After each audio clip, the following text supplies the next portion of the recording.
Livro Quem tem ouvidos, ouça. A Igreja em Filadélfia, parte 1, Pedro Dong, capítulo 3. Tema desta semana: as dificuldades enfrentadas pelos apóstolos. Meta de hoje: leitura das páginas 48 a 50. A busca por desviar os cristãos da palavra profética. Vemos que desde o início da igreja já havia aqueles que buscavam tirar a atenção dos irmãos da palavra dos apóstolos.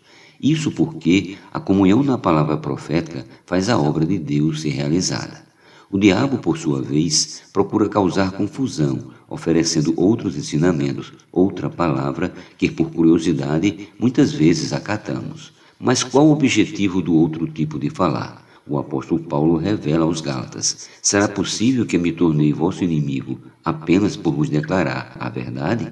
Aqueles que se mostram fazendo tanto esforço para vos guardar não agem com boas intenções, mas seu real propósito é vos isolar, a fim de que sejam constrangidos a demonstrar vosso cuidado para com eles. Gálatas capítulo 4, versículos do 16 ao 17, na versão King James atualizada. Paulo estava falando a verdade. O que saía de sua boca era a palavra profética, mas alguns buscavam confundir os Gálatas com outro ensinamento, outra palavra, um evangelho diferente que por fim os contaminou, levando-os a odiar Paulo. O apóstolo de repente passou a ser visto como inimigo dos Gálatas por causa da ação dos judaizantes que buscavam seguidores, popularidade e fama.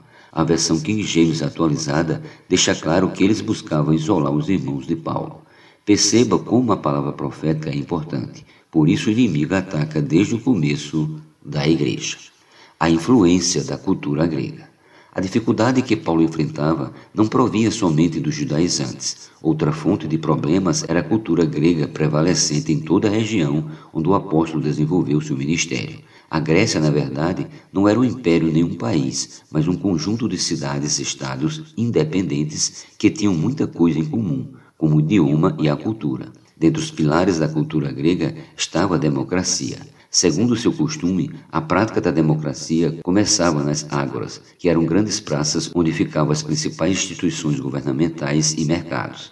Nessas praças espalhadas por todas as cidades gregas, havia um lugar específico para debates em que os cidadãos tinham liberdade de expor e defender suas teorias filosóficas. Outro item marcante na cultura grega era o politeísmo, a crença que admite mais de um Deus. O povo acreditava que devia agradar a vários deuses por meio de sacrifícios e adorações, pois não o satisfazer resultaria em catástrofes, falta de prosperidade e todo tipo de infortúnio.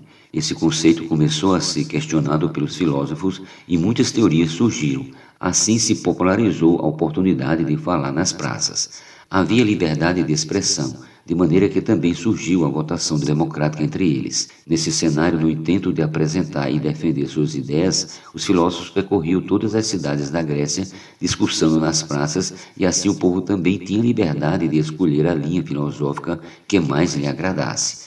A igreja surgiu na contramão dessa cultura, pois nela há o evangelho, a palavra de direção que traz o governo de Deus, estipando a liberdade de expressão. Paulo levou aos gregos a palavra profética, porém por causa da cultura democrática, muitos o questionavam. Eles não compreendiam que na igreja de Deus, o Senhor dá revelação a seu vaso escolhido, e essa palavra consiste no ensino dos apóstolos que dá direção às igrejas, as governa e promove a unidade entre elas.